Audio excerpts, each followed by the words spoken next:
All right, so let's say you're feeling overwhelmed. You're stressed out, you're anxious, you're having problems getting stuff done, getting things done on time. You feel like you're stuck. Maybe you feel like you're not really making any progress, or you're in a situation where you really at an extreme level don't like your life. You're unhappy with your life, and you feel like maybe you've even been cheated, and you feel like life has kind of had it out for you from the get-go. There's a lot that I can teach, and there's a lot that I've learned on this. As somebody who grew up, I spent half of growing up in group homes, foster care, government facilities, institutions. The other half I was in and out of, living with my family or being homeless, and then, being a communist, addicted to drugs. So I had a lot of time in my life that I felt out of control. I had a lot of time in my life that I felt like I'd been cheated. I felt like, maybe if my parents hadn't made the mistakes that they made, maybe my life would have turned out better. And fortunately, for me at least, all of the bad things that happened in my life led to me becoming a stronger, more resilient person. Somebody who, for the most part, I don't get stressed very often. It's very, very little that I get stressed, and most of the time that I do get stressed, it never leads to me feeling overwhelmed. Most of the time, it just leads to me looking at what's going on in my life and being able to work through it. And what I've found is through, learning about myself and learning about, psychology as a whole, what I found is that the feeling of overwhelm is the result of you basically feeling like you're not in control of your life. And that might sound really obvious, but the problem is when you're feeling overwhelmed, that doesn't seem like it's very helpful. If somebody says, well, you're not in control of your life, you might say, well, of course not. I'm not in control of my life. That's why I feel overwhelmed. But what that does is, if you really understand that, is the feeling of overwhelm is you not being in control of your life. What it allows you to do is get clarity around what areas of your life are not as in control as they should be. And you can kind of look at these and document these out. So I have a great course that, and a book that I'm writing now that really goes over the 4 aspects of your life, right? You have your financial aspect of your life. How healthy are you financially? Are you saving regularly? Are you building a great retirement? Are you investing? Are you learning more about investing? The physical aspect of your life, how is your health? How is your energy? A lot of people talk about the way you look, but really, how do you feel on a daily basis? Do you wake up and you have energy, or, are you like a lot of people? You wake up, you have to drink coffee. You just can't get through the day if you don't have caffeine. And then you have, the relationship aspect of your life. How are your relationships? Are you close with your family? Do you feel like, you and your spouse or boyfriend or girlfriend or significant other, do you feel like you're communicating effectively? And then, the joy aspect of your life. How happy are you? On a scale of 1 to 10, you can even rate yourself on these. How happy am I on a given day? Do I feel like I'm living my life's purpose? Do I feel like what I'm doing matters? Do I feel like I'm moving towards making the world a better place? Do I feel like when I pass away, even if I'm not, a movie star, somebody that everybody knows, do I feel like when I pass away, I'm going to have made the world a better place by being here? And these questions are very hard to answer. And that's probably why they avoid asking them when you go to school, right? When you go to school, they teach you really simple stuff that you can do by reading a book and writing some stuff down, right? They teach you how to memorize facts. They don't teach you, though, how to ask the really hard questions in life. And the hard questions in life are what will make you feel most in control of your life. So when it comes to the different areas of your life, having control, you can start asking these questions. You can say, okay, like, how is my financial future looking? Do I understand how to invest for the future? Am I taking the lottery approach to my future? I have family members and I have friends. I know people. I've met a lot of people that buy lottery tickets, right? That's what their hope is. Their hope is they make it big one time. They get really lucky and they make millions, hundreds of millions of dollars, $1 billion from the lottery. And that's their idea of planning for retirement. When it comes to planning for retirement, there's something called compound interest.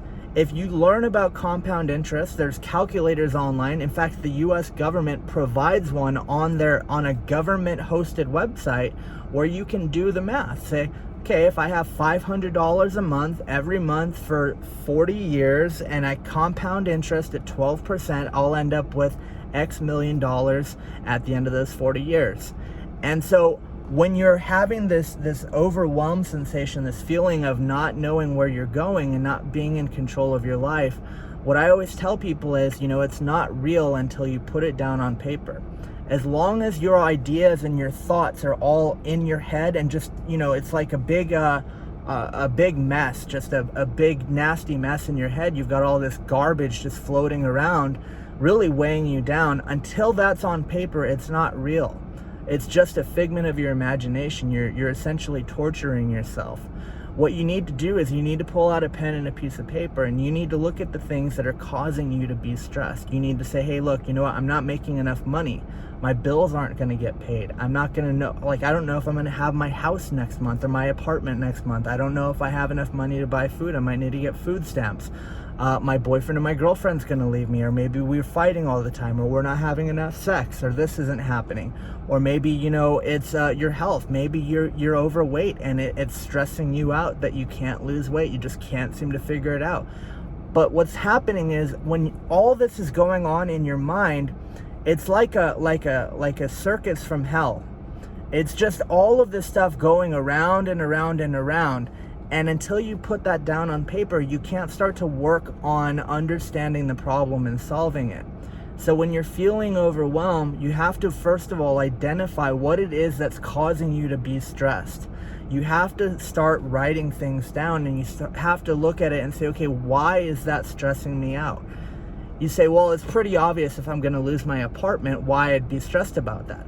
But it's only obvious because you're stressing yourself out about it. At one point in my life, I lost an apartment. It was the best thing that ever happened to me. I moved in with one of my friends. We were living together for a few months. I had a lot of fun living with him. We were able to, he plays music, I play guitar, so we spent a lot of time playing music. We learned a lot about women. We would talk about the girls we were dating and seeing, and get into the differences between men and women. So, I looked at it as wow, this is a cool opportunity. I can help my friend pay his mortgage. Now I'm paying half his mortgage. My rent cost is lower now, but I also now have a good friendship that I'm building where we can talk about things that matter to us. And so when you look at the reason why things are stressing you out, you might look and consider, hey, look, what if this happened and it wasn't as bad as it feels right now? What if this was actually a good thing? What can I learn from this? Interestingly enough, most of the time bad things happen, you usually end up in a better situation if your attitude about it is good. If you notice people that are homeless that are really negative, they're on a lot of drugs, they have a lot of problems, part of that is there's a lot of mental illness, and there's nowhere for mentally ill people to go if they don't have money. But a big part of it is people get caught in these negative feedback loops where they're constantly feeding themselves negative stuff. Well, if my parents had loved me, then I wouldn't have ended up on the street. If I wouldn't have ended up on the street, I wouldn't have ended up hooked on heroin. If I wouldn't have ended up hooked on heroin, I wouldn't have ended up in jail and then prison and then killing somebody and then this and then this. And it's they're constantly rationalizing that because this one bad thing was bad, then I should fuck my life up this way. And then because I fucked my life up this way, I should fuck it up this way. And it's they keep stacking. It's like a stack of shit pancakes that they just keep stacking up on top of each other. And all of that starts with this overwhelm, this just back and forth in your mind, going over all these negative things over and over, just constant negativity feeding into more negative ideas and really thought patterns. When I was about 20, maybe 21 years old, I read a fantastic book by Dale Carnegie called How to Stop Worrying and Start Living. He had an amazing method for doing this. He said, whatever your problem is, write it down on a piece of paper, take a blank piece of paper, write it at the top, and then draw a T. So like that. On the left side, write what you can do about it. On the right side, write if there's nothing you can do about it. And he said, if there's something that you can do about a problem that you have, there's nothing to worry about because you have too much to do. You're too busy. You need to start working on solving that problem. You have the solutions now. You know what you can do. But if there's nothing to do about it, then there's no reason to worry about it, because what's going to end up happening is you're going to worry about something there's no control over. It's kind of like if there's a hurricane headed in, right? All the roads are blocked, the dams and the levees have broken, there's no way to get out of town. There's not really anything to worry about, because what you need to do is find out what you can do to protect yourself in that situation. If you've already done everything you can to protect yourself in a situation like that, then you're already doing the things. And what a lot of people do is they get stuck in that feedback loop where it's constantly going on in their head. They never put it down on paper. They never realize in actual the world we live in. They don't make it real by putting it on paper. And so they end up feeding themselves just constantly this negative stuff, and they never move anywhere. And one skill that I would recommend everybody, really take the time to learn and perfect the skill is learn to think in terms of solutions. Most people in communication can't even tell you what they think you should do about something. I tell people all the time, don't come to me with a problem unless you've thought of a couple of solutions and would recommend one of them. Like, it's crazy because, like, maybe you have friends and family that do this, right? They just talk all the time, all the fucking time. They just talk and talk and talk. Oh, my husband's a piece of shit. My kids won't stop doing this. They're getting in trouble at school. This person flipped me off on the highway. I almost ended up in a car accident. This and this happened. All they do is whine and bitch all the time. That's constantly just complaining. It's like there's a never-ending supply of bullshit and garbage inside of them, and they just can't seem to get it all out. It's like a black hole in reverse coming out of their bodies, right? All they do is whine and bitch. And maybe right now listening to this, maybe you're like, holy shit, that's all I ever do. Look, when I was 20 years old, that's all I ever did. I just whined and bitched. The government, taxes are too high. Minimum wage is too low. If they'd never taken me away from my family, my life would have been better. If they didn't allow these drugs to get into America, I wouldn't have been addicted to drugs for 8 years. I had every excuse in the world, and most people do. But at some point, you have to be an adult. You have to be an adult and take responsibility. And that starts by doing really basic stuff. When you feel stressed, when you feel overwhelmed, write down what it is that's stressing you out and overwhelming you, and then write down what you can do about it and start working on it. Look, nothing gets better if you don't take action. When I was younger, I had this idea that everything was everybody else's fault. If this thing hadn't happened and this thing hadn't happened and these people hadn't treated me this way and these people hadn't treated me this way and all this other stuff hadn't happened, I'd be great. My life would be amazing. The truth is, all of that was reasonable. It was true. My life was all fucked up by a lot of other people. I was completely out of control because of all these other people. That's what happens when you're a child.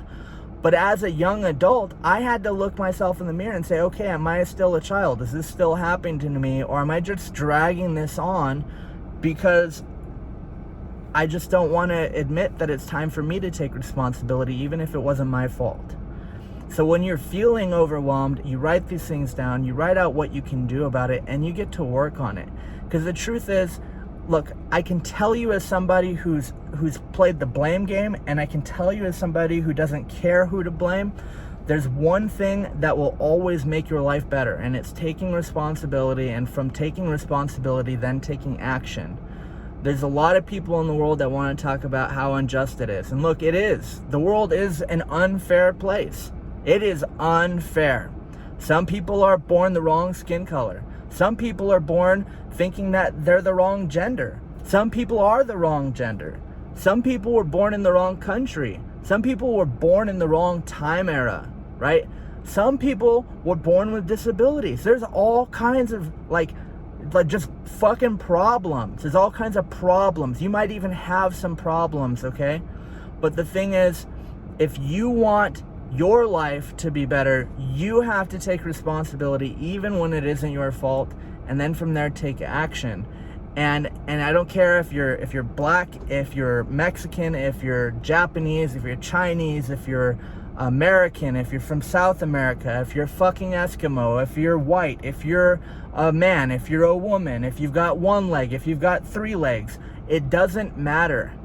Your life will only get better when you take responsibility, and then from taking responsibility, you take action. So the simplest way to do this, if you're gonna do something today, if you wanna make your life better right now, first thing you need to do is write down those 4 areas of your life that we talked about earlier, right? Your financial life, your physical life, your relationships, and your joy. Write them on 4 separate pieces of paper. And then write 1, 2, 3, 4, all the way to 10 across the top of the page. Put a little line, and then put an X where you are. Are you a 6? Are you a 7? Are you a 2? Are you a 10? Where are you when it comes to each of those areas in your life? And then let's say you write financially you're a 4. I was financially a 1 when I did this exercise 11 years ago now. I was a 1. I was making minimum wage. I could barely afford the apartment I lived in. I lived off of like Top Ramen and fast food from the restaurant that I worked at.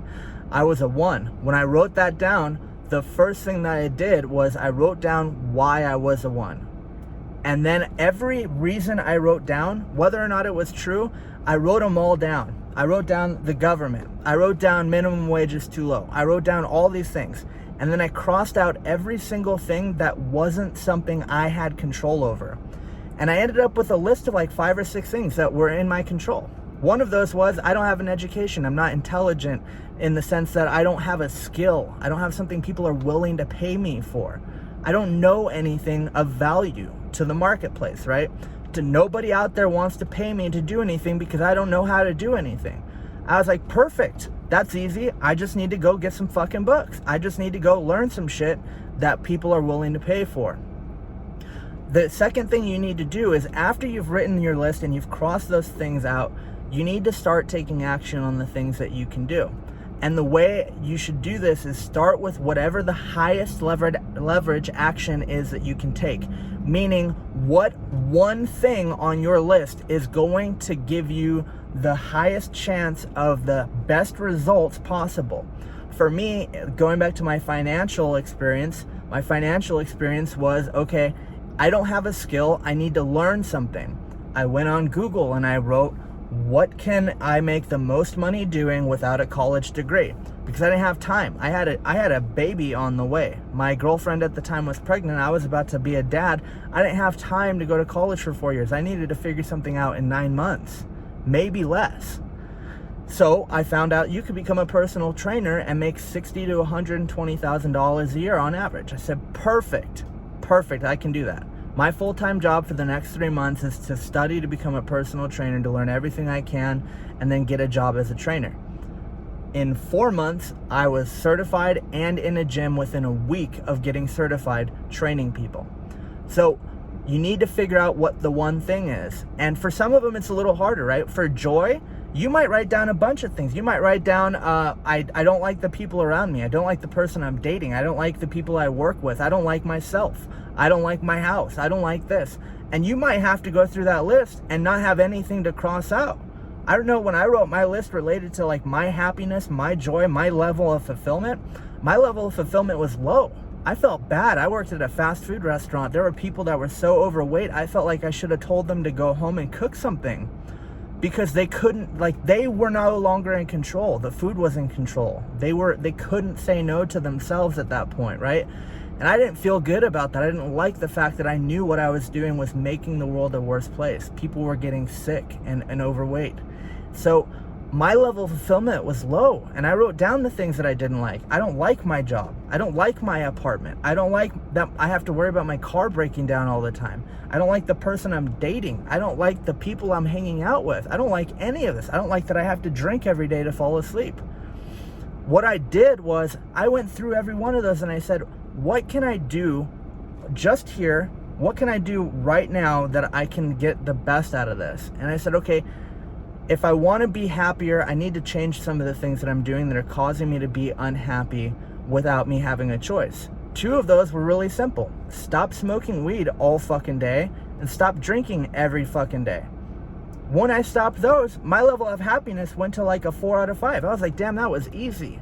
Getting from a 4 or 5 up to like a 7 or 8 though was gonna happen as a result of everything else working together, because life isn't just one thing, it's all 4 of those things, right? And so as my financial picture got better, my fulfillment went up because I could do more, I had more mobility. As my relationships got better, my fulfillment went up more because I was like, man, I've got great people around me. You know, I work with a company that the owner is somebody that for 2 years, I thought to myself, how do I get around this guy? He owns Pier 1 and Radio Shack and Dress Barn and all these huge companies. And I was like, I need to get around this guy. I know I can be successful in this lifetime, but I can do it a lot faster if I can work around a guy like him and his partner. So as I started to get better relationships, better people, higher quality people in my life, I thought to myself, man, this is getting exciting now. This is getting really good. My physical health got better. Oh my God, it's so easy to feel good when you like aren't coughing up blood every day because you're smoking so much, right? I was smoking 2 packs of cigarettes a day.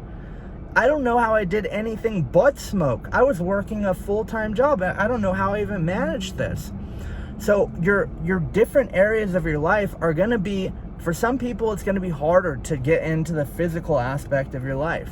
But look, you've got one body to live in. You gotta try and make it last as much as possible. I saw a woman yesterday. She had maybe 2 teeth in her whole goddamn mouth. She's probably only 50.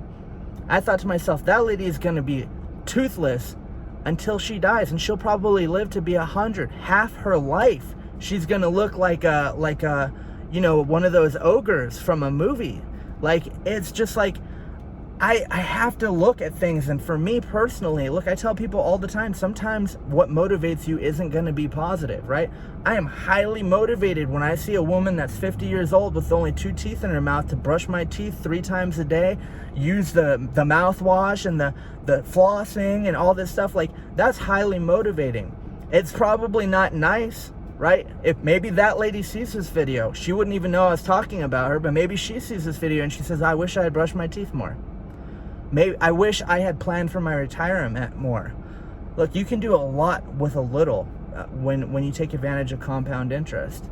So educate yourself about all 4 of these areas. There's no value in being a singular person where you only have really good relationships, but your money's always jacked up. You're always out of shape and you don't feel good, and you're not really fulfilled because everything else is kind of just falling apart. It's important to remember that when it comes to being overwhelmed, it's not ever just going to be one area of your life. It's usually going to be a couple of them at a time. I'm literally sitting in the parking lot right behind me for physical therapy because I had a back injury that I was laying in bed for a month. During that month, my physical at 1 out of 10 was like a 1. I was like, dude, this is not good. I've been weightlifting for 10 years. All of a sudden, I can't even get up to walk down the stairs. It hurts to walk to the bathroom 5 feet away to just go pee real quick. So at the same time, though, I'm like, hey, look, I have no control over this. My body is going to need whatever time it's going to need to heal. What I'm going to have to do at this point is focus on my other 3 areas. My relationships need to get better, so I'm going to, watch some movies with my girlfriend and spend some time with her. My finances can always be getting better. There's always another level. In that sense, let's figure out what else I can learn. I went online. I went to the Forbes 400 list. I looked at the first 100 people, and I ordered 24 books. There were 24 books from people on that list that I found. They either wrote them or they were written about them. I said, hey, look, these are the wealthiest people in the world. There's got to be something they're doing that I'm not doing. I can definitely learn from them. So I went and ordered these books. I said, hey, what the fuck am I doing? I'm laying in bed. I'm still working, but I'm just laying here. Let's take advantage of it. So when you're feeling overwhelmed, to just wrap this up, always remember that there's something you can do, but until you write it down, it isn't real. Take the time to write it down.